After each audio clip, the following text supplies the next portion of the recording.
and joining us ngayong hapon po na ito to give his welcome and inspirational message on behalf of the PSC board. Can we all welcome our PSC Commissioner Arnold Agustin? Magandang hapon po sa inyo. Good afternoon, everyone. Well, I hope that you are all safe and in good health despite of the pandemic. To all the participants and the attendees, as well as the stakeholders, in behalf of the Philippine Sports Commission, headed by our chairman, William I. Ramirez, PSC Board of Commissioners, I would like to welcome you all on our 6th batch of National Sports Summit 2021. The topic is the place of sports in local governments. As you may know, the National Sports Summit 2021 is aimed to gather data on different aspects touching the sports community and to study this and craft a research-based approach. This will serve as a guideline for the sports community for the coming years. It also aims to provide both a learning path and to get a feel of the present situation coming on the ground from participants of different parts of the country, and to have their input on how they see the ideal path of sports should take. The Philippine Sports Commission is mandated to promote grassroots sports development program within the country. So there is really a need for cooperation and support from you and other sports stakeholders, especially the local government units, wherein they should have also a sports development program in the barangay level, in the district, their communities, province, so that they will contribute to the success of our grassroots sports development program of the PSC. As you all know, we really need some data in order to discover new talents to replace our aging Philippine national athletes. Your part will be a great contribution for the success of sports within the country. Well, I know that you are all excited,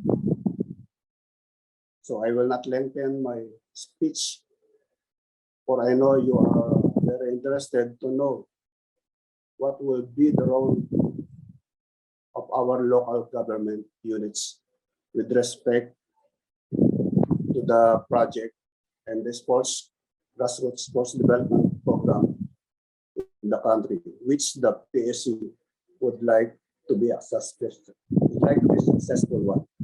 Again, thank you very much to all. Magandang hapon po. Maraming salamat po, PSC Commissioner Arnold Agustin. Thank you po for your time.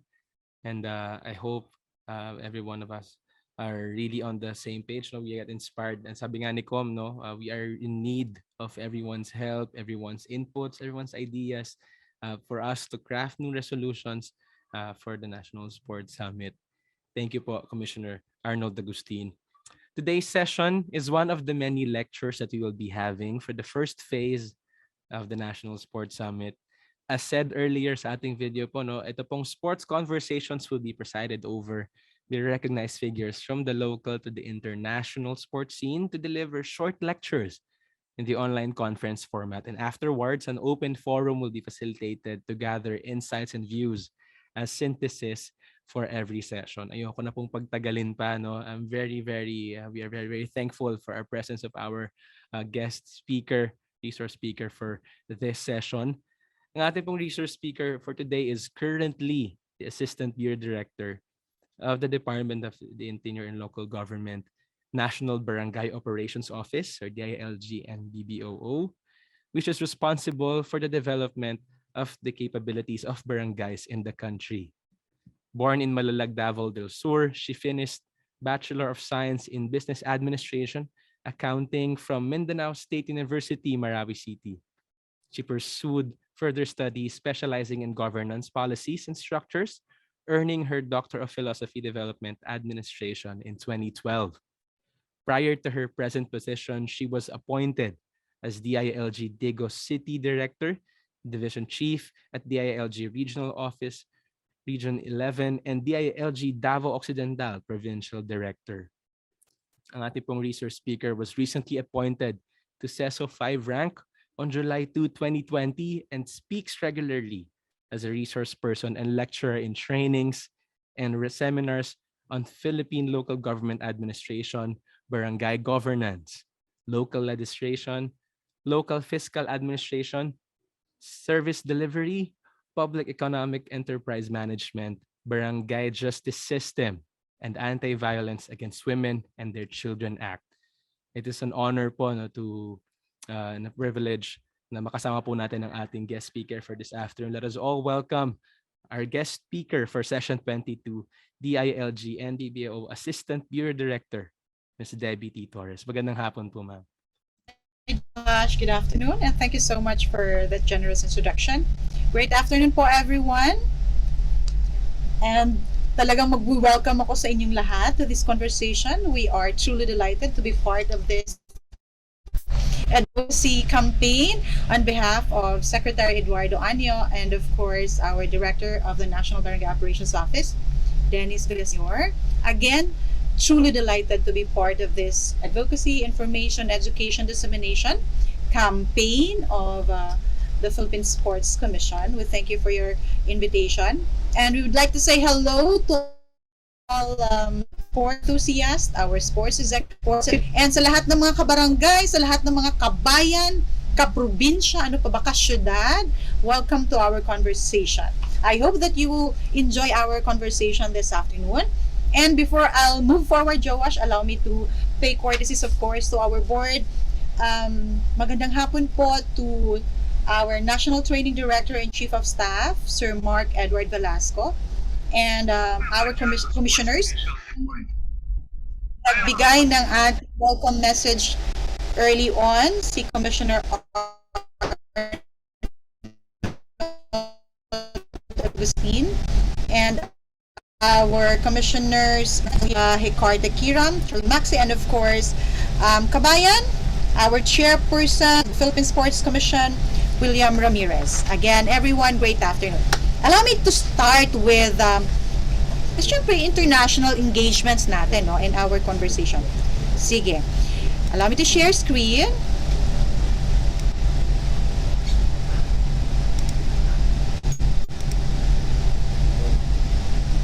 Aha.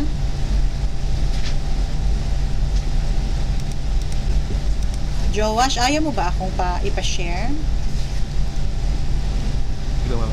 There you I think go. we are fixing it po, Sheila. Ay, Joash. Alright. Po. Sige. For the information of everybody, the National Capital Region is experiencing actually intermittent signal brought about by our friendly rainy season. It's actually raining cats and dogs ngayon, kaya itong mga cats and dogs ay nagbibigay sa atin ng intermittent signal. Apologies everyone kung sakasakaling mapuputol po kami from time to time. Joash, am I coming in okay naman? Yes, ma'am. And your slide is already in po. That's good, thank you. So, tutulungan nyo akong mag-share screen because ayaw ako ipa-share kanina ni Joash. Alright, everyone. Ganito ang ating pag-uusapan. Our international engagement so that we can find the place of sports, no, sa lahat ng local government units, sa lahat ng communities where we are all in. Let us begin, of course, our conversation with the International Charter on Physical Education, Physical Activity, and Sports. Of course, itong charter na ito ay lumabas sa pagpupulong ng UNESCO. And then we will speak of the policy of the state and sports programs. Ito'y ibabatay naman natin sa ating Philippine Constitution. And then bababa tayo sa RA 7160 or the Local Government Code of 1991 and talk about the role of local government on sports development. And then isasama natin ang SK Fund kung saan pwede nating pagkukunan ng pondo and talk about source of funds for local sports development and even the 20% Local Government Development Fund from the IRA. And then, itong bago ngayon na pinag-uusapan ng lahat, itong tinatawag natin na Supreme Court ruling on Mandanas Garcia petitions. And of course, itong nilabas in support of the Mandanas Garcia Supreme Court ruling, nilabas na Executive Order number 138 of the Office of the President, which will speak of full devolution of certain functions of the Executive Department. Alright. To begin, let's have the first slide. Sabi ko kanina, ang una nating pag-uusapan is itong International Charter of Physical Education, Physical Activity and Sports. Ito po ay andito sa gilid. Galing po ito sa ating UNESCO. Mayroon din kaming ilalagay sa may baba nitong part ng screen so that po pwede po ninyong ma-access ang link kung saan namin ito ilalagay. Alright. Ano ito International Charter of Physical Education, Physical Activity and Sports? Ito po ay isang rights-based reference that orients and supports policy and decision-making in sport. It promotes inclusive access to sport by all without form of discrimination. It sets ethical and quality standards for all, lalo na sa lahat ng mga actors na nagde-design, implement, and nag-i-evaluate ng sport programs and policies. And it introduces universal policies such as gender equality, non-discrimination, and social inclusion in and through sport. It also highlights the benefits of physical activity. Makikita natin mamaya sa articles. The sustainability of sport, the inclusion of persons with disabilities, and of course, the protection of children. Let's have the next slide, please.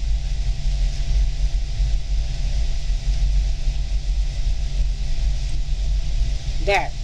Ang Article 1 nitong ating charter speaks of the practice of physical education, physical activity, and sport as fundamental rights of all. Ibig sabihin, parang lahat tayo'y may karapatang mag-engage into physical activity or physical education or even sports.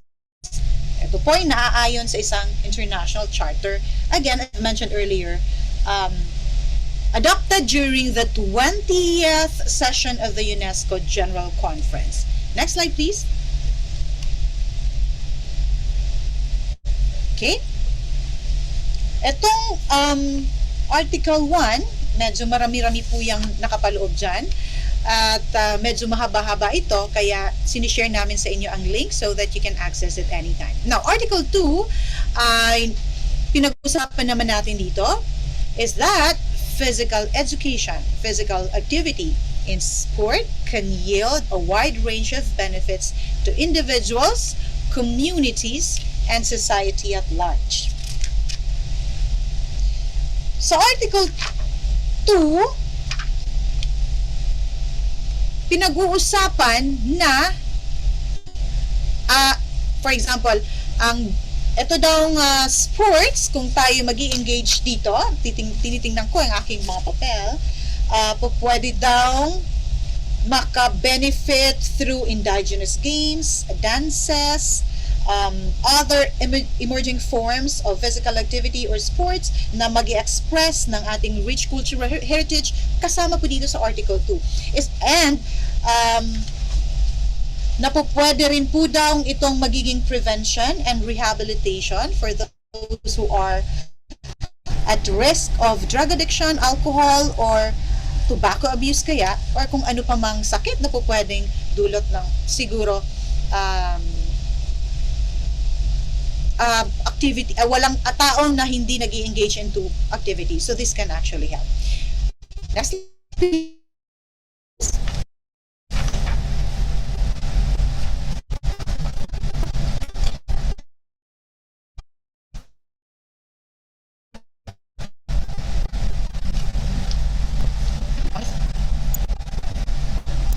Okay.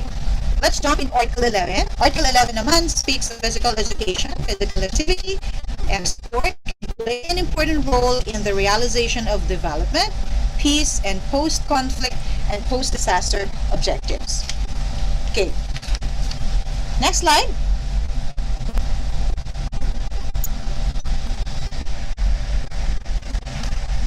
Pasensya na po at pinahuli lang namin itong for LGUs.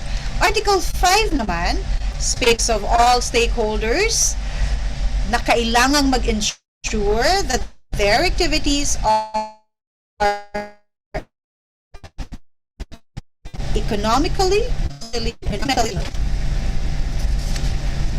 And next slide please. Itong Article 5 ay nagsasabi lamang na ma-prevent yung other negative impact na hinder and other. Article 8, ang sabi ng Article 8 is that adequate and safe spaces, facilities, and equipment are essential to qualify physical education, physical activity, and sport. That is why itong safe spaces and facilities ay magiging kasama doon sa mandato ng local government unit na dapat ma-provide sa ating mga community or sports enthusiasts. Next slide please. Itong sa Article 8 ay pinag-uusapan that our public authorities and sports organizations or even schools should together work and design or provide optimal use of installations and facilities. Moving forward to Article 9, it says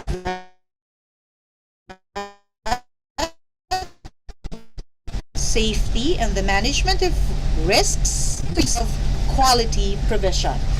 Next slide please. While pupunta tayo sa next slide, ito namang section 9 ay sasabi lamang that sport must take place in a safe environment that promotes and protects the dignity, rights, and health of all participants.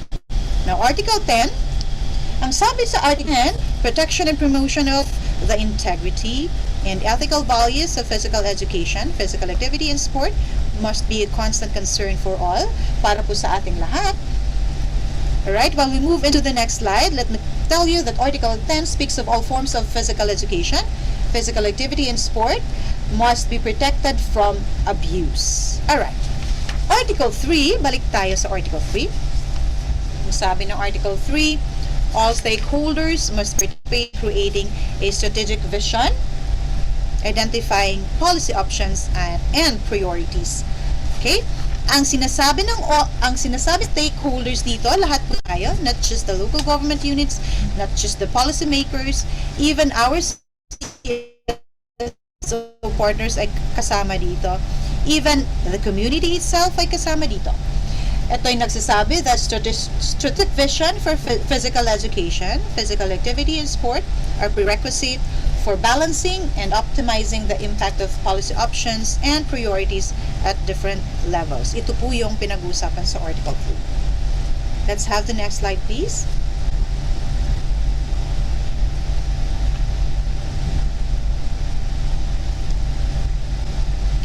Alright.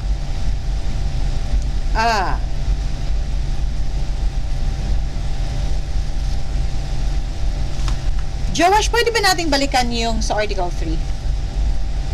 Alright, ang Article 3, ang sabi niya, all stakeholders must participate in creating strategic vision, identifying policy options and priorities. Let me just emphasize, because we're talking about the place of sports and the local government units. Ito po sa article na ito, kaya natin siya hinuli.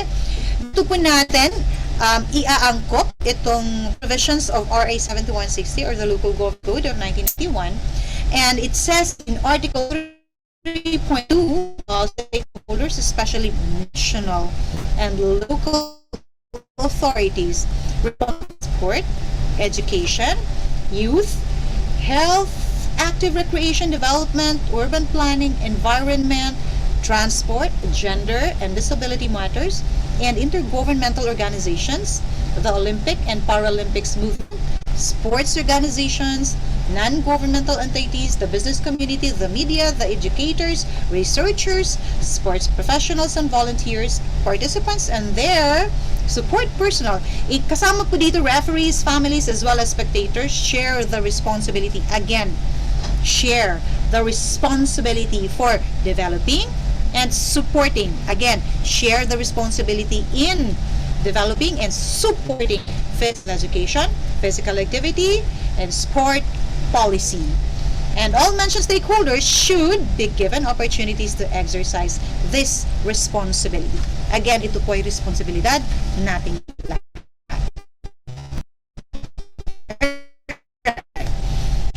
We're done with the basics po, no? Yung time natin. So, titinitingnan lang po natin kung alin yung mga pertinent provisions. Ito po ay from the International Charter of Physical Education, Physical Activity and Sport na napagkasunduan at na-adapt at the 20th session of the UNESCO General Conference. Alright. Let's move forward to our Philippine Constitution. Sabi po ng ating Philippine Constitution in Section 7, the state shall give priority education, science and technology, arts, culture, and sports to foster patriotism and nationalism, accelerate social progress, and promote total human liberation and development. Sa Section 19 naman po ng Philippine Constitution nagsabi, the state shall promote physical education and encourage sports programs, league competitions, and amateur sports, including training for international competition, to foster self-discipline, teamwork, and excellence for the development of a healthy and alert citizenry. And sa subparagraph 2 of Section 19 ang sabi, all educational institutions shall undertake regular sports activities. Educational institutions. Go ahead po. Thank you, Joash. Pasensya na at talagang lakas ng ulan. Ang lakas ng ulan dito. Actually, may order na tayong umuwi sana pero hindi ako makaalis ng office. Sige. Tuloy natin, everyone. Pero this is a conversation, so let's be a bit informal about this para medyo parang kwento-kwento lang. Yeah. Parang usapan lang natin sa gilid kung ano itong sports, sino kasama natin, anong pwede nating gawin, may policies ba. Nilalatag lang namin from our international engagement and then pababa. As presented before po ako naputol, we've made mention of the provisions of the Philippine Constitution in Section 17 and Section 19. Etong Section 16 and Section 17 and Section 19, pababa po tayo. Paano ba ito natin binibigyang buhay in the local government units? Kaya po, sasaluhin itong policy of the state natin na as provided in the Philippine Constitution Section 17 and 19 dito po sa provisions of the Local Government Code. To be specific po, kung hindi namin nailagay sa RA 72160 ang specific sections, we have Section 17. Ito po yung mga services na binibigay ng local government units. When I say local government units po, ibig sabihin, barangay, munisipyo, syudad, at saka province. These are the local government units. Alright. Section 17, kung ano yung mga services na ibibigay. 389, 444, 455, and 465. Ito pong mga specific provisions of RA 7160. Ito po yung ilalatag po natin dito ngayon. Now, role of local government units. Again, when I say local government units, barangay, munisipyo, syudad, and province. Now, sabi ng local government code, tayo daw po sa local government unit shall conduct an annual palarong panlalawigan, palarong pambayan, and palarong panlungsod, and palarong pambarangay in coordination with DEX pa po ito data now Department of Education as an annual po, taunan, annual activity which shall feature traditional sports and disciples included in the national and international games. To be specific, sa province po, represent the province in the interprovincial or regional sports or sports councils or committees and coordinate the efforts of component cities or municipalities in the regional or national palaro or sports development activities. Ang alam ko po sa Region 11 because I am from Davao, meron mga Davraa, mga ganon, or district meets before hanggang nag-evolve na po ang pangalan. Alright, next slide please. For city, municipality, and barangays, local government units shall exercise such other powers and discharge such other functions and responsibilities as are necessary, appropriate, or incidental to efficient and effective provision of basic services and facilities including sports center for barangays. Ito po ay nasa section 17. In sports facilities and equipment for municipality and city. Again, for efficient and effective provision of services. Kaya may mandato po si barangay, si munisipyo, si province, and si syudad to provide sports services and facilities. Now, idadagdag natin for local legislative powers. Ibig sabihin po, sangguniang barangay, sangguniang bayan, sangguniang panlungsod, and sangguniang panlalawigan. May binigay po sa kanilang trabaho. Sabi po ng Local Government Code, the sanggunians or local sanggunians exercising local legislative power shall create a standing committee which includes the Committee on Sports Development. Oftentimes, in higher sanggunians, meaning munisipyo, sangguniang bayan, sangguniang panlungsod, or sangguniang panlalawigan, this is chaired by the SKMF or Sangguniang Kabataan Federation President for municipalities, cities, or provinces. Usually siya po ang nag-share dito. Doon naman po sa sangguniang barangay, this is often chaired, or this is chaired actually by our SK chairperson. Now, hindi lang executive po, but legislative as well, ay may trabaho when it comes to sports. Dagdag na po natin, while we implement programs and projects for sports development, may dagdag po na provision ng ating local government code. Ang sabi po, may local special body that would deal with sports and physical activities. Ito po ay ang tawag natin na local school board. Itong special body na ito na tinatawag sa local government code, ang nakalagay po sa provision sa RA 7160, there shall be a school board in every province, city, or municipality. It is a special body created under the law to allocate the Special Education Fund, itong SEF, the Special Education Fund to meet the supplementary needs, again, supplementary needs of the local public school system.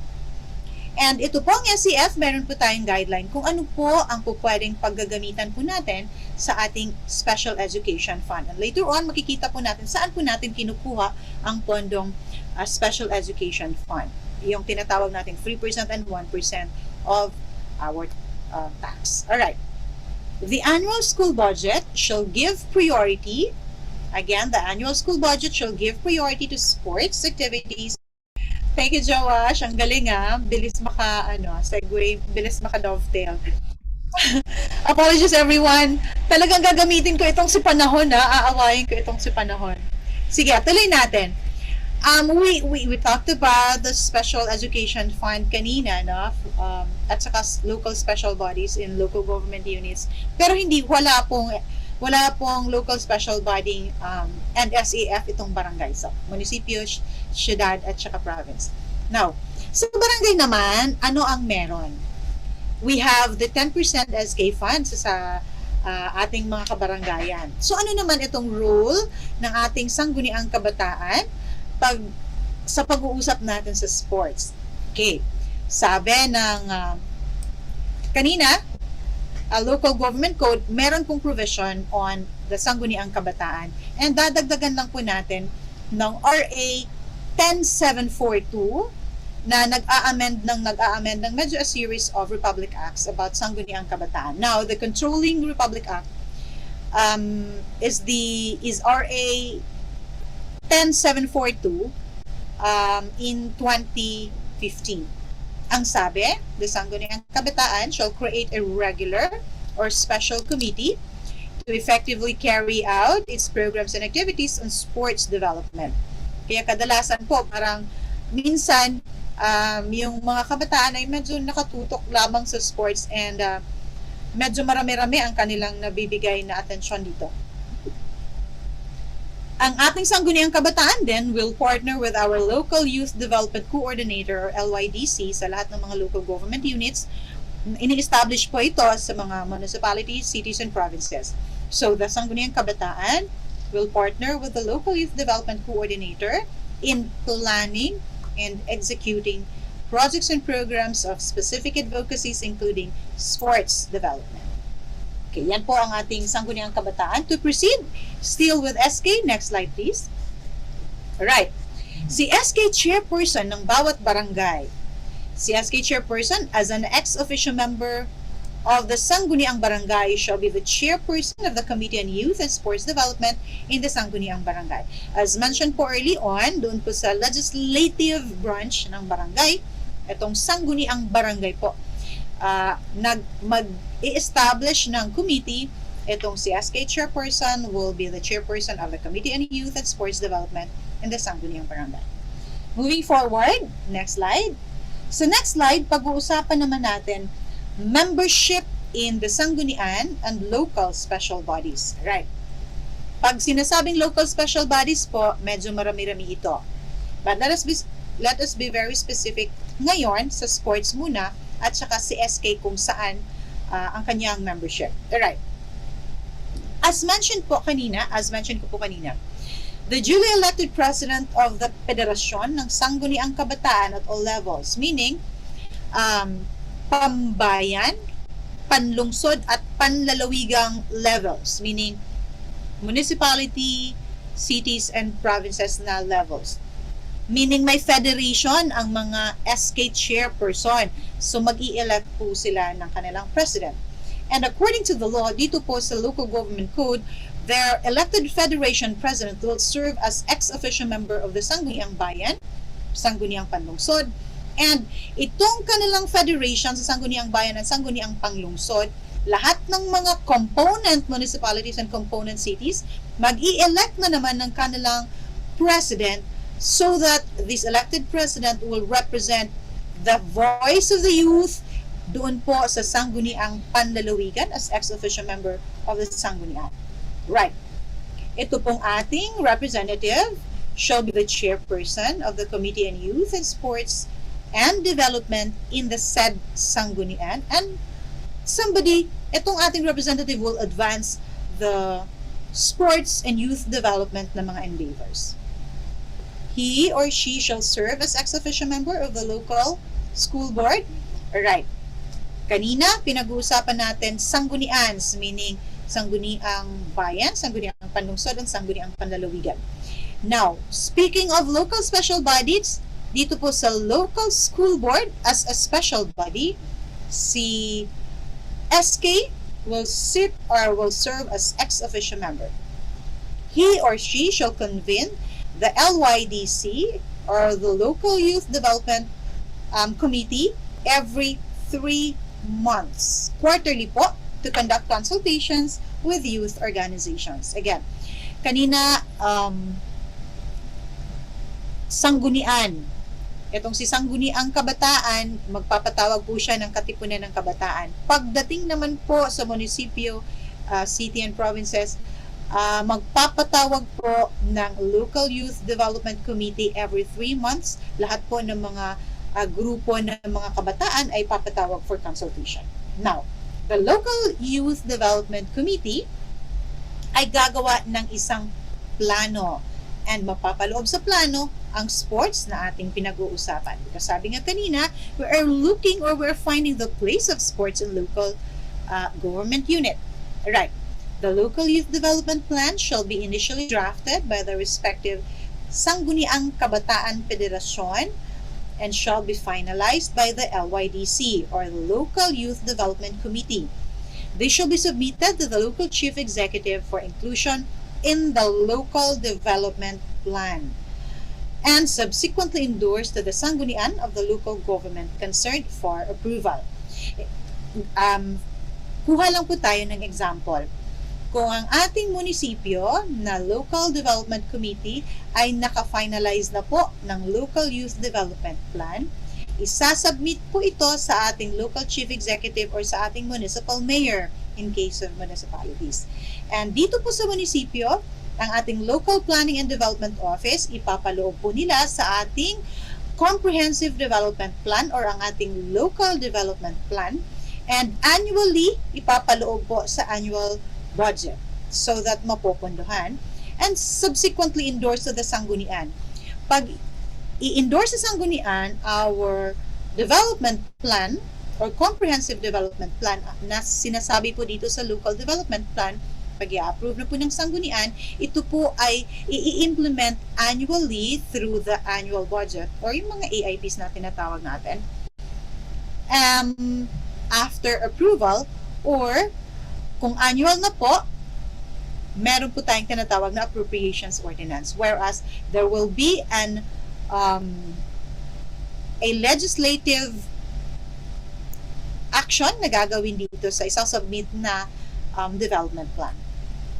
The Local Youth Development Plan and Local Development Plan or Comprehensive Development Plan shall give priority to the programs, projects, and activities that will promote and ensure the meaningful youth participation in sports development. Okay? I-align po ang lahat ng mga programa doon po sa plano ng munisipyo, syudad, and province, and one of which is the Sports Development Plan. All local chief executives and presiding officers, when we say local chief executives for municipalities, mayor, cities, mayor, provinces, governor po. Presiding officers, ibig po sabihin, presiding officers of sanggunians, we have vice mayors po, pursuant to the law. Alright, all local chief executives and presiding officers of the sanggunians at the provincial, city, and municipal level are strongly enjoined, sabi po ng DILG Memorandum Circular Number 2020-131, issued on October 7, 2020. And this speaks of the guidelines of the conduct of health, enhancing physical activities and sports during the COVID-19 pandemic. Pag-uusapan natin ang propriety nitong ating gagawin sa panahon ng pandemya. Again, ang legal basis po is DILG Memorandum Circular Number 2020-131 dated October 7, 2020. And this is addressed to all chief executives and presiding officers of the sanggunians at the provincial, city, and municipal levels. Enjoined to, first, develop counterpart local ordinances to ensure the enforcement of joint administrative order. Pwede po namin maibigay sa inyo itong joint administrative order with the Department of Health in areas within their jurisdiction and to comply with other applicable national directives at the local level. Number 2, coordinate with relevant national government agencies in carrying out these guidelines and to ensure immediate and widest dissemination of the guidelines to all units and sectors within their jurisdiction. So, mada-download po natin itong DILG Memorandum Circular as well as itong Joint Administrative Order po na ating pinag-uusapan. Alright. Ang sabi po sa Circular 2020-131, ensure that sports, exercise, and other physical fitness facilities po muna ito, within your AOR are in compliance with Joint Administrative Order and other related guidelines and issuances of the Philippine Sports Commission, Department of Health, and the Interagency Task Force and other government agencies. Kindly visit po itong mga provisions na ito so that we will be guided.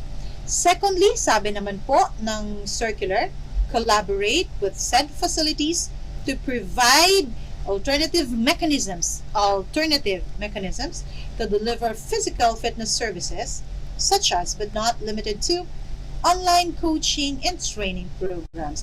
That is, if face-to-face talaga ay hindi maaalaw under the community quarantine po na prevailing po sa ating local government units. Next slide, please. Dagdag po natin na pag-uusapan based on RA 7160 or the Local Government Code of 1991. Baba na po tayo sa pondo because we cannot give support kung wala po tayong resources. Maliban sa human resource, kailangan po talaga natin ng financial resource. Now, Section 272 of RA 7160 says, application of proceeds of the additional 1% SEF tax or the Special Education Fund tax. Ano kasi ito, di ba? Sa real property tax, meron tayong 3 and 1%. Ang sabi dito po, the proceeds of the 1% tax on real property accruing to the Special Education Fund shall be automatically released to the local school board. Ito pong 1% ay magagamit ng ating local school board. Okay? Pangalawang source. Kanina, 1% of SEF sa ating property tax. Ngayon, Section 20 of RA 10742 or the Sangguniang Kabataan Reform Act, another source of fund, ang sabi, Sangguniang Kabataan funds, all SK funds shall be allocated in an annual budget. And if the fund allow in a supplemental budget in accordance with an adopted annual barangay investment program or ABYIP. Uso po itong ABYIP. Karamihan po, alam po ng local government unit ito. Or barangays, municipalities, provinces, and cities. Both Comprehensive Barangay Youth Development Plan and ABYIP shall give priority to programs, projects, and activities that will promote and ensure sports development. Okay po. Second, na pagkukunan ng pondo, SK Fund. Another po, itong joint circular ng Department of Education, Department of Budget and Management, and the Department of Education, Department of the Interior and Local Government, Joint Circular Number 1, issued in 2017, the revised guideline on the use of Special Education Fund. Now, yung 1% na pinag-usapan natin kanina, paano po siya magagamit? First, ang purpose, ang sabi po sa ating circular, the additional 1% tax on real property collected in the province having original jurisdiction po is shared equally by the province and the municipality within its territorial jurisdiction, which cities will keep all of their collection.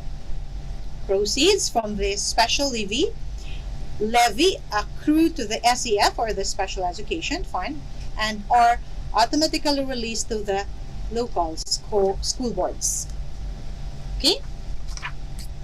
Next slide, please. Still, on DepEd DBM DILG Joint Circular Number 1, 2017, ang sabi po is that the SEF provides the source of funds for the supplementary annual budgetary needs for the operation and maintenance of public schools within the province, city, or municipality through an annual SEF budget, including sports development. There you go. Meron pong tinatawag na annual SEF budget po ang local government unit, and kapartner po natin dito ang mga members po ng ating local school board sa paggawa, and kasama sa plano po ay ang sports development plan. And may I remind everyone na kasama po ito sa ina-assess natin sa ating SGLG award. Kaya po kailangang matutukan din ang plano and implementation of the plan as funded by the SEF budget. The formulation, approval, and utilization of SEF budget are the responsibility of the individual local school board in each province, city, and municipality. Okay, the local school board po ang may responsibility po dito. Now, going to the next slide.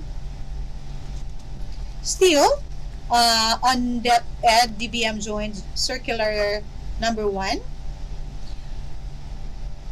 another purpose is to update the policies and guidelines contained in Joint Circular of DEPA, DPM, and DILG issued in 1998, and Joint Circular 1-A issued in 2000, in Joint Circular number 1-B joined in 2000, issued in 2001, and Joint Circular number 4 issued in 2001, and the use and purpose of SEF is provided under RA 7160 and its implementing rules and regulations.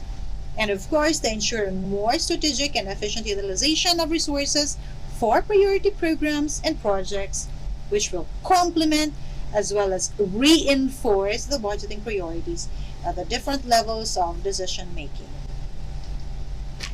Okay? Still, dito pa rin tayo sa DepEd DBM Joint Circular number 1 issued in 2017.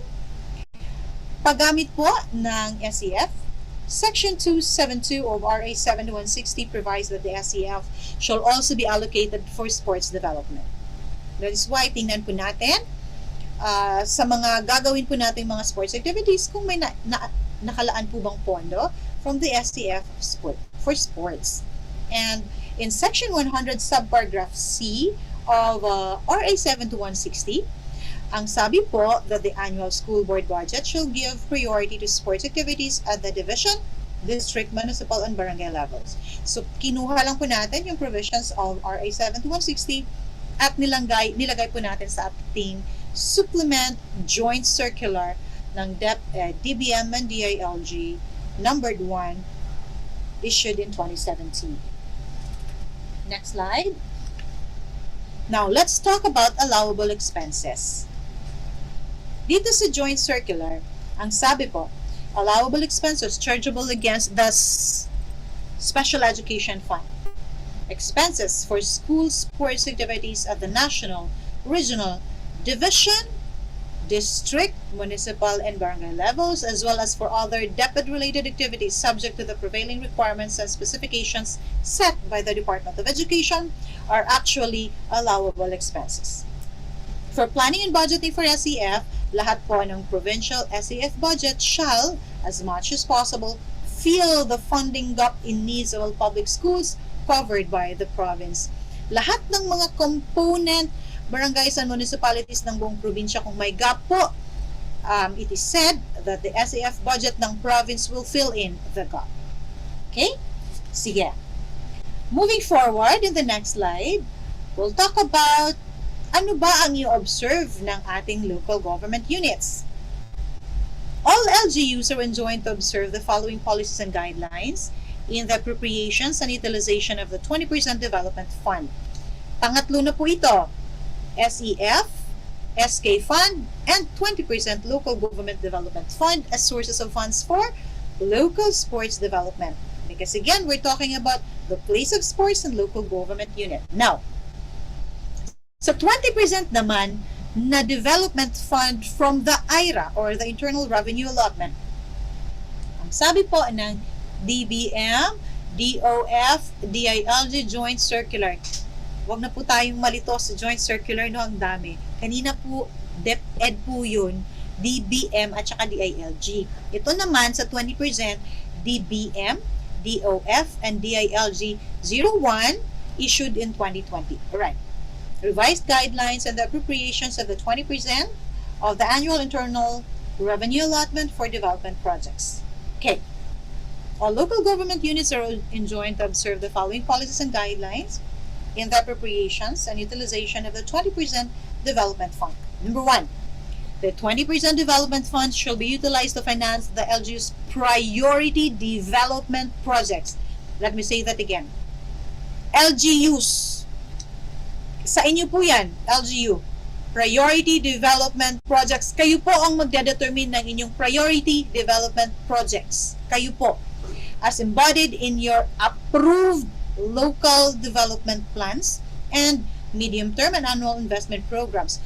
Pero po, may hitch. Kailangan pong harmonized, aligned po sa ating Regional Development Plan and Philippine Development Plan. Okay? Next slide, please. Still, on DBM DOF Joint Circular, sa pangatlong source of fund po natin for local government units, 20% of IRA.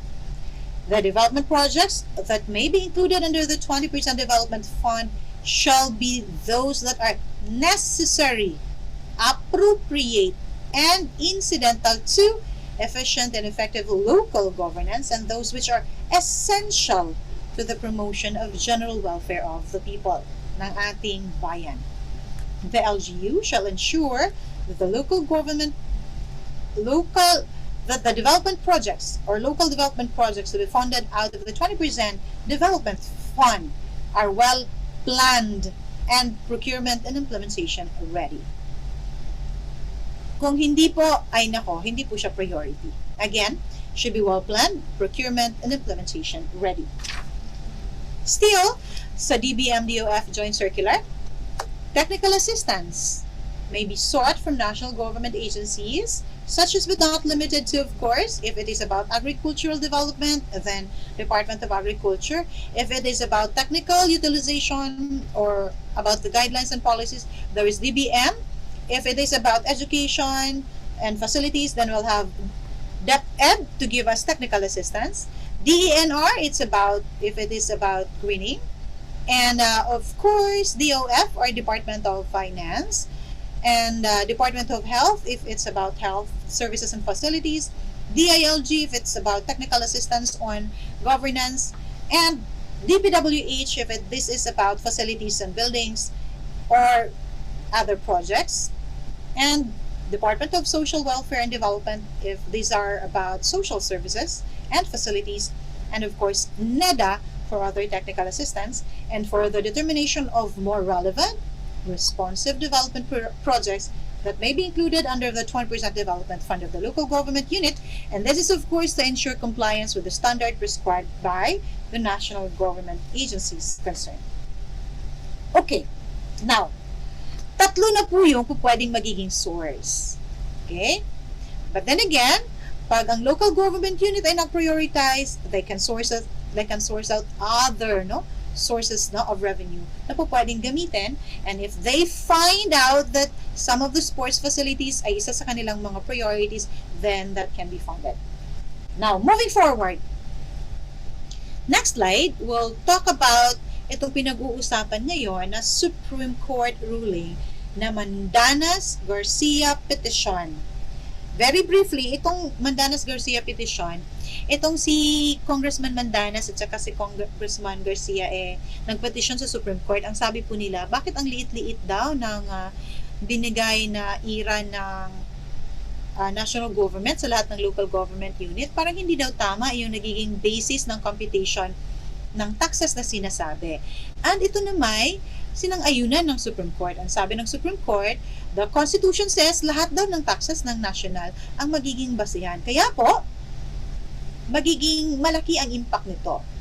So, in the coming years, in 2022, ang basis in the computation of ERA ay lahat ng national taxes. Kaya, one of the positive impacts of the Mandanas-Garcia petition, sabi ng Supreme Court, firstly, there is a positive fiscal impact to local government units. So, magiging dagdag ito na source of funds.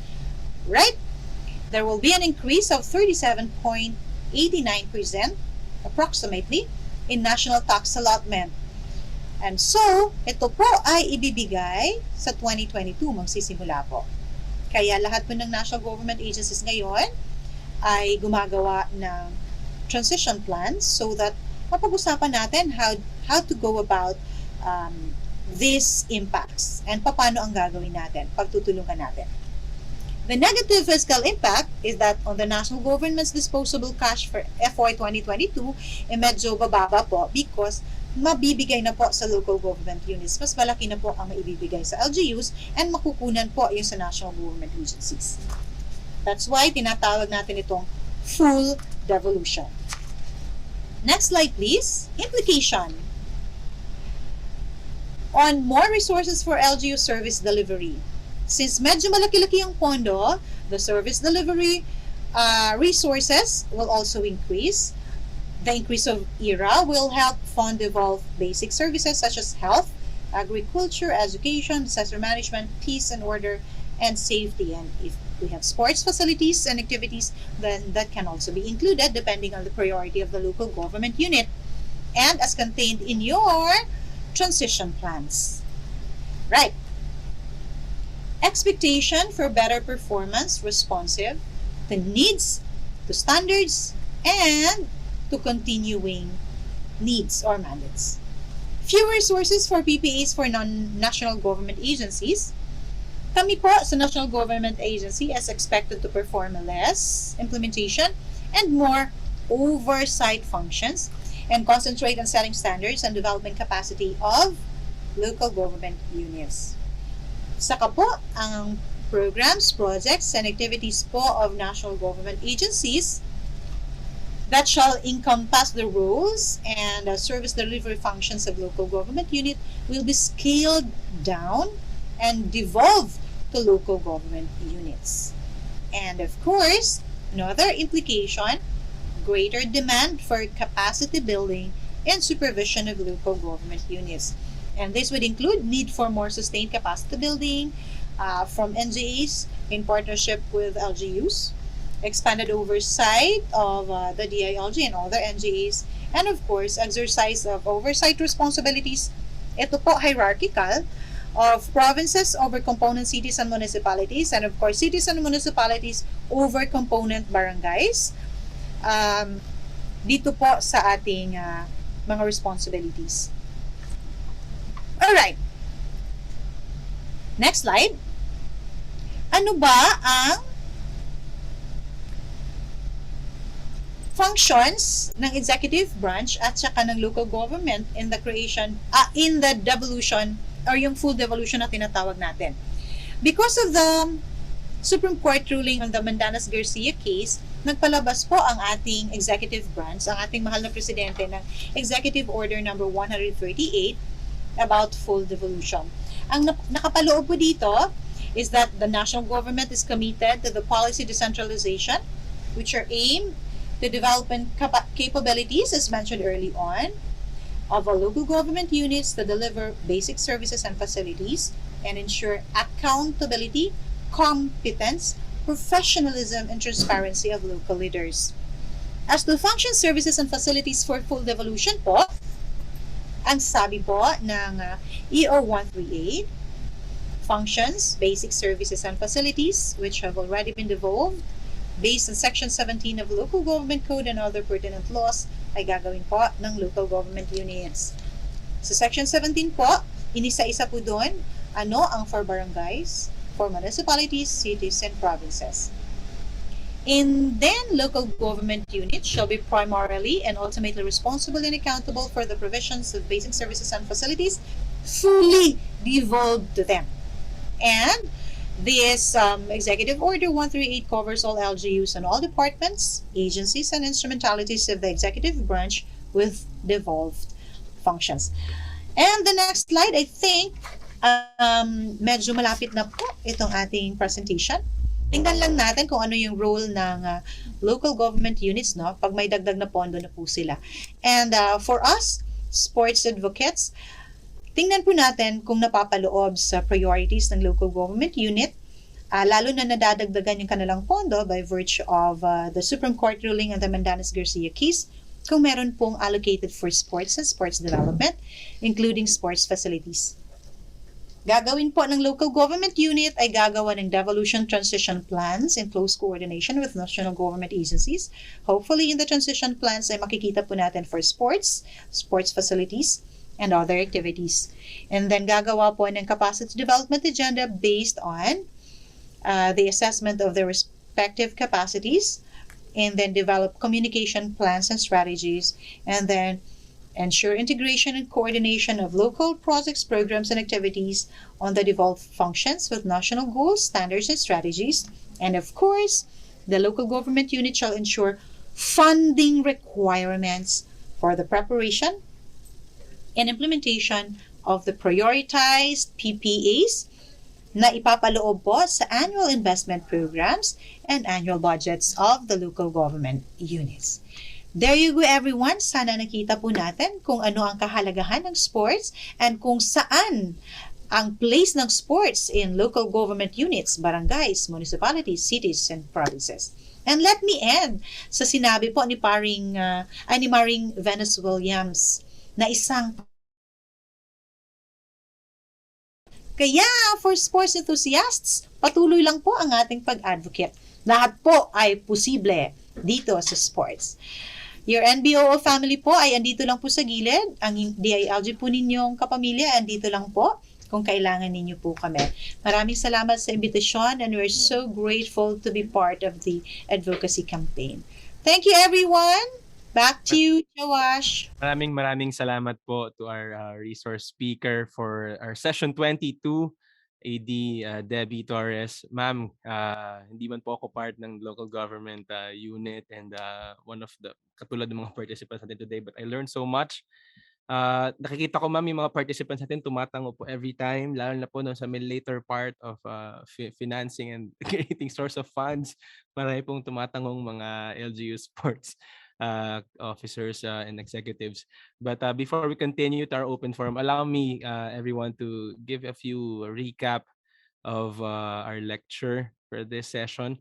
Sinimulan po ng ating speaker ang topic by saying, no, and nilatag po sa atin ng ating speaker ang policy of the state, and from our section 17 that states that uh, it should give priority to education, science and technology, arts, culture, and sports to foster patriotism, nationalism para po sa lahat. And to Section 19, and that state shall promote physical education and encourage sports programs, league competitions in amateur sports, and including training for international competitions and others. And may mga role din po ang ating mga certain parts of our local government. Ipinangunahan yan for our province, city, and municipality and barangay, and to conduct annual palarong panlalawigan, bayan, panglunsod, and barangay in coordination with DepEd as an annual activity which shall feature traditional sports and disciplines including the national and international games. Para din po sa ating mga on the provincial sector po, no, it's they're tasked to represent the province in interprovincial and regional sports councils and committees, and coordinate the efforts of component cities or municipalities across regional and national palaro sports development activities. And para sa ating city and municipality and barangay sectors, each local government units daw po shall exercise such powers and discharge such other functions and responsibilities as are necessary or incidental to efficient and effective provisions of basic services and facilities. I would like to highlight as well na sinabi po ni si AD Debbie, no, specifically on the guidelines on the conduct of health enhancing physical activities and sports during the COVID-19 pandemic. Ito po ay base sa DILG Circular Number 2020-131 last October 7, 2020, that ensures that sports, exercise, and other physical fitness facilities within areas of jurisdiction are in compliance with the JAO, Joint Administrative Order, and other related guidelines and issuances by the Philippine Sports Commission, Department of Health, and the Interagency Task Force and other government agencies. And it also said na tayo ay mag-collaborate with said facilities to provide alternative mechanisms. Inuulit ko po, no, alternative mechanisms to deliver physical fitness services, such as but not limited to online coaching and training programs such as this, ito po National Sports Summit natin. And kanina, one of the highlights then of AD Debbie's lecture delved into the source of funds for local sports development. Yun na po yan, ang Special Education Fund, yung SEF. Meron din tayong SK funds, and syempre yung kanina binanggit po lastly, the 20% Development Fund. And may binanggit po si AD Debbie kanina, no, na lahat po ito ay kailangan nating for sa inyo po, no, especially sa mga local government executives natin on sports, na kailangan natin may compliance dito dahil kasama pala ito sa kanilang kino-consider on and their SGLG awards. So ayan, I hope I know alam po ninyo 'yon, ang itong award giving body na 'yan. And lastly, inexplain po sa atin how can we partner how can we partner as a local unit? Oh, how can you tap your funds at the same time, uh, ask for the assistance of a certain national government agencies? I hope that's clear to everyone, and happy if you could give us to shed light on these questions po. Unahin natin from uh, from DepEd Region 11, si Mr. Amil or si Ms. Amil Kabatuan. Uh, Not to mention daw po the municipality, but sabi niya po, but when I was a student athlete, we asked for assistant to participate sa mga programs. Pero sabi po sa amin, wala po daw budget para sa sports ang munisipyo. In this case, can DILG have annual monitoring regarding the budget allocation for sports development, or what agency po will have direct authority to check kung nagkakaroon ba ng budget ang sports or kung meron bang nagagamit or nagagamit po ba ng tama? AD. Thank you for parang Miss Universe. No, thank you for that wonderful question. Silingan ako rin siya kahit taga Davao man siya. Mhm. Apologies sa hindi marunong magbisaya. Bisaya man ko. Sige. Pila na kaya edad ani niya ay? Baka wala pang... Sir, pasensya na po. If it is before 1991, apologies po, medyo hindi pa po klaro ang batas doon sa pondo kung saan kukunin in support of the sports, lalong-lalo na sa local government units. So probably, if the allocation in the annual budget of the local government units ay medyo limitado lamang, then limitado lamang ang mabibigay. Probably the reason why hindi ka po yata nabigyan. But if it is after 1991, then may provisions na po tayo for the local school board kung saan meron pong nakalaan na pondo sana for local sports in support sa ating mga gagawing activities. It is unfortunate na hindi ka po napagbigyan. As to your question, kung meron bang agency na monitor, yes, we have. And as a matter of fact, being included as one of the indicators of the Seal of Good Local Governance, the monitoring and evaluation of the use of the Special Education Fund as well as the implementation of the programs, projects, and activities is lined up in the school board, no? Ay included nga as indicator doon sa SGLG na ma-monitor po natin yan. So we have the local government unit monitoring and ensuring that these are implemented. Otherwise, pagbabagsak po sila doon sa indicator na yon, hindi po natin makukuha yung SGLG. But hindi lang naman award ang ina-after natin, but actually the service na na-deliver natin on sports and education or physical activity, because of course ito ang ginagawa nating rason so that matulungang mailayo yung ating mga kabataan o yung ating mga tao from substance abuse, from tobacco abuse, or all other forms na po pwedeng magiging sakit na dulot ng inactivity. Speaking of service, dapat po talaga ay may pondo na yon. So do not worry, sana po ay hindi ito maulit, and that itong sinabi mo na LGU is actually providing the service and supporting our endeavor for sports development. Thank you for your question. I hope everybody hears your question and will hear also the need of our athletes. Well said po, AD. And siguro po in connection on that context po, no, sabi naman ni Jackie Isbarkin from USC, are there any sanctions if the city or municipality or the barangay will not implement the annual sports development activities? Sige.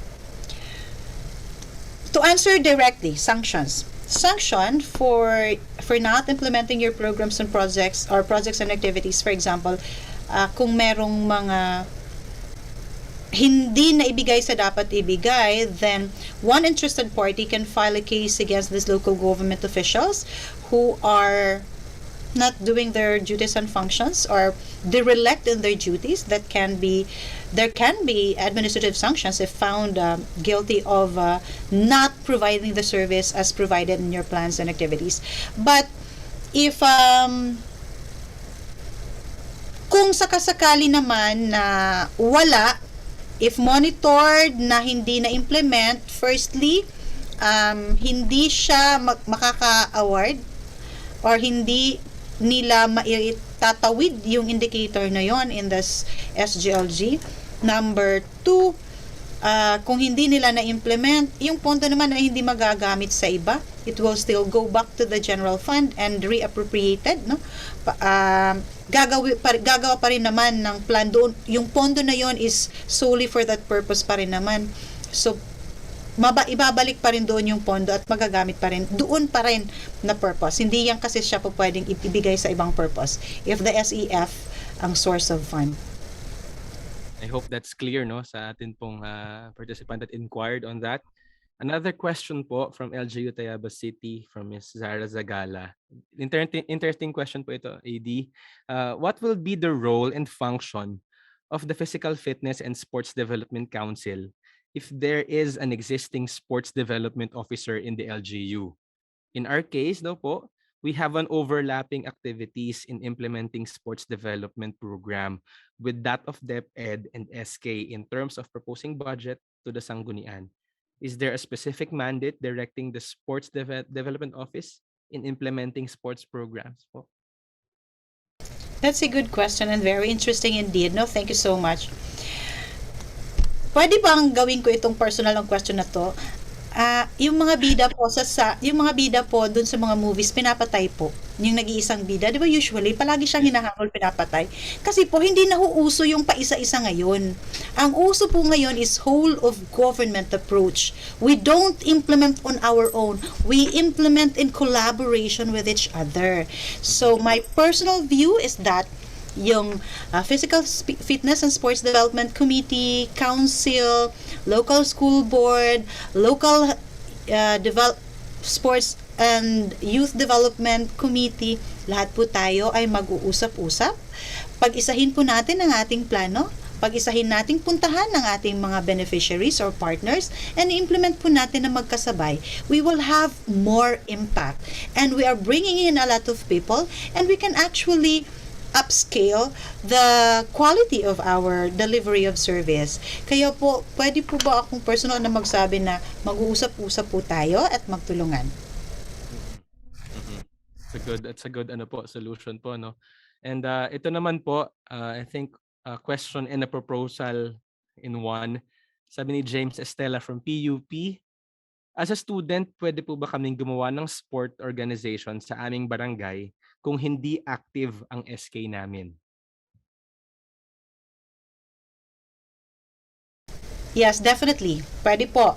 Ganito, ang ating SK ay tinahasan na ipatawag po lahat ng mga youth committees, organizations, groups sa loob ng barangay. Gagawa po ng katipunan ng kabataan every semester po. Mag-uusap-usap. Kung sakasakaling hindi po active ang inyong sangguniang kabataan, pwede nyo pong idulog sa ating punong barangay, exercising general supervision over all activities of the sangguniang kabataan, so that si punong barangay ay gigisingin niya po ang ating sangguniang kabataan. Kung sakasakaling hindi pa rin po magigising yung ating sangguniang kabataan chairperson, gusto mo po bang awayin siya? Wag naman po sana. You can actually file a case, no? Administrative case, concurrent capacity ang ombudsman and sangguniang bayan or sangguniang panlungsod if it is a component barangay ng isang city or municipality. That's clear. Ito po, another question po from Jeremy Daitioco from LSCA. Wait lang po. Yan, there you go. Can a local club, LGU-based po na local club, seek sponsorship from the LGU? Sponsorship po on operational fees and tournament fees. Why not? Pwede po. Ganito. Pwede po tayo officially na mag-request, no, sa local government unit. Huwag po nating tawaging sponsorship. Let us align our sports programs and activities at magiging angkop po doon sa ating municipality. So that, or even barangay, so that magiging activity na po na partnership ng government as well as ng private sector. So parang partnership siya. Mapapasok po siya sa budget ng ating barangay or the Sangguniang Kabataan or even municipality. Wag lang po natin gawing sponsor. Gawin po natin itong community activity, community sports activity na lahat ay po pwedeng makasama, lahat ay po pwedeng makabenefit. Para mapasok po ito sa ating at mapunduhan ng ating local government funds. Alright. Speaking of getting help po, may nagtanong po dito, AD, meron po ba kaming pwedeng madulugan for guidance tungkol sa sports sa LGU? Rare kasi ang times na nadidiscuss ang sports in this context. Malaking tulong daw po ito. Oo po. Meron po tayong local sports development office or LYDO, Local Youth Development Offices. Meron po tayong mga LYDOs and even local sports development committees and local sports development offices na po pwede nating mapuntahan in municipalities, cities, and provinces. Pwede rin po tayong dumulog sa ating mga barangay and discuss our sports initiatives with our Sangguniang Kabataan as our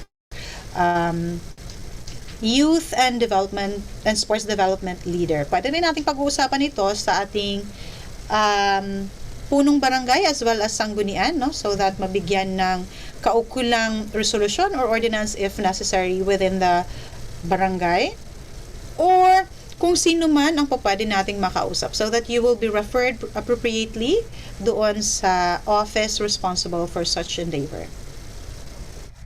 Ito po, interesting question again. Hindi na po siya nagpapangalan. Considering na madaming barangay ang pinipili na tanging basketball lang ang sport na dinidevelop, ano ang pwedeng magawa ng DILG to ensure na nabibigyan din ng chance ang ibang sports? Oo, no? Napaka-in love natin sa basketball. Sige, we've a number of issuances, not just by the DILG, were circularized, na nag-promote ng sports activities na fit sa ating physique as Filipinos. Medyo marami-rami na po ang ating naipalabas niyan. In that note po, titingnan po namin kung pwede ba kaming makarecommend na makabigay ng advisory to reiterate on not just focusing on basketball but all other sports where Filipinos usually magagaling and actually nananalo even in international sports. Sige po. Alright. Ito po, magandang katanungan din from Raymond Lyon from UC CSSC and PSC Cebu. Good day, Ma'am Debbie. Just a question. If transition period or newly elected ang governor, may right daw po ba siya to diminish the sports commission developed and built by the ex or past governor? Commission? Wait lang.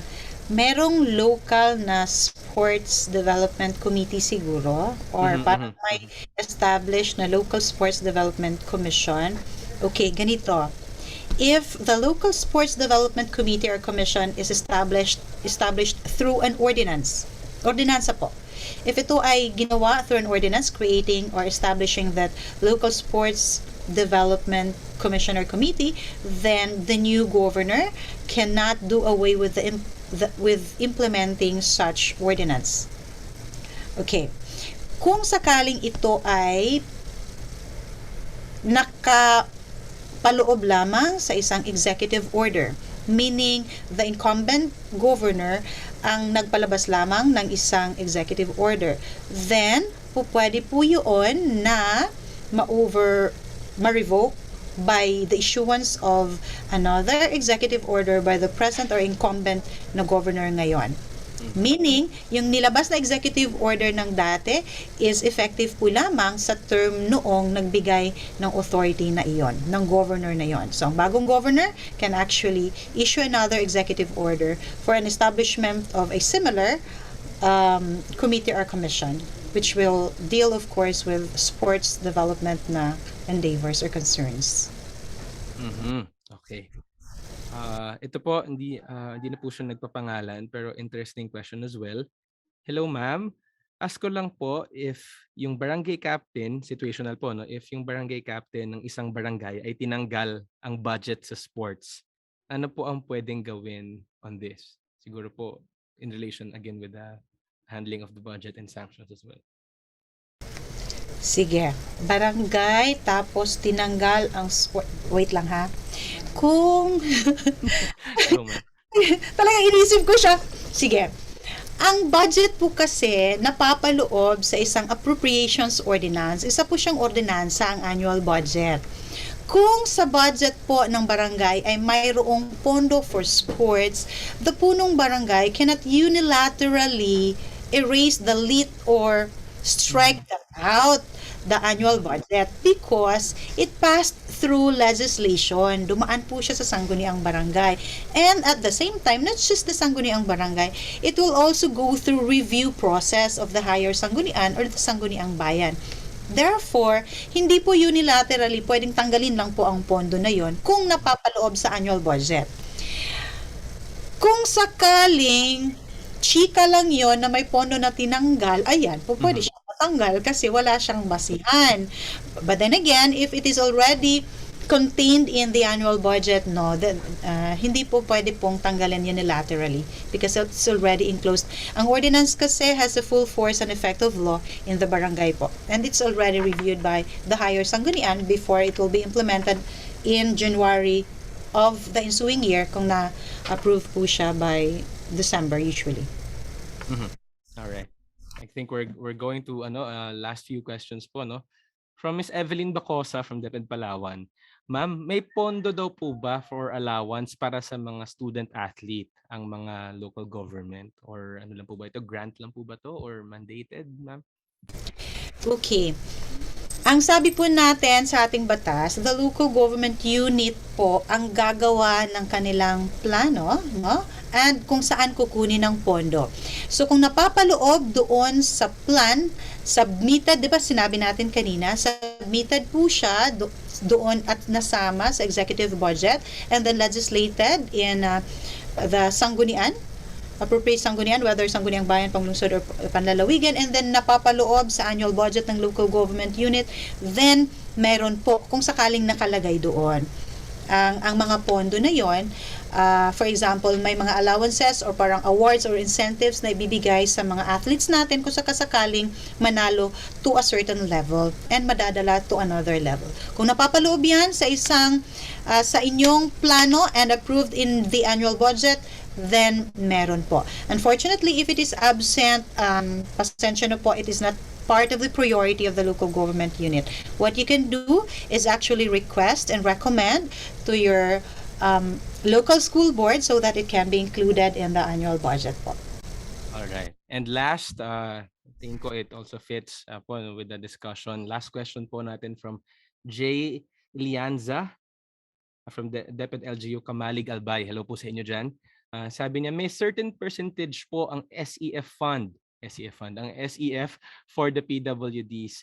Paano po yun ma-access sa LGU for sports development ng mga differently abled athletes po? This is a very good question. Sige, idamay na rin natin yung mga gender and development funds. Idamay na natin. Meron tayong tinatawag na 1% for specially abled, hindi po ba? 1% can be pwedeng magiging pondo for specially abled. Again, we are in a bureaucracy po, may proseso po tayong sinusunod. You can actually submit a project proposal, idadaan po natin sa office responsible, and kung ito po ay itong ating project proposal ay malalagay sa plans and programs ng appropriate office na mag-i-implement po nito and mapapaloob sa annual budget, then madadala po yan at may implement po natin as part of the programs, projects, and activities ng local government unit po. There you have it. I hope everything is clear. Nasagot po ng ating resource speaker gracefully ang mga questions from our participants. Maraming salamat po. And we know we are bound by time restrictions. And marami pa po kayong katanungan that are yet to be answered to.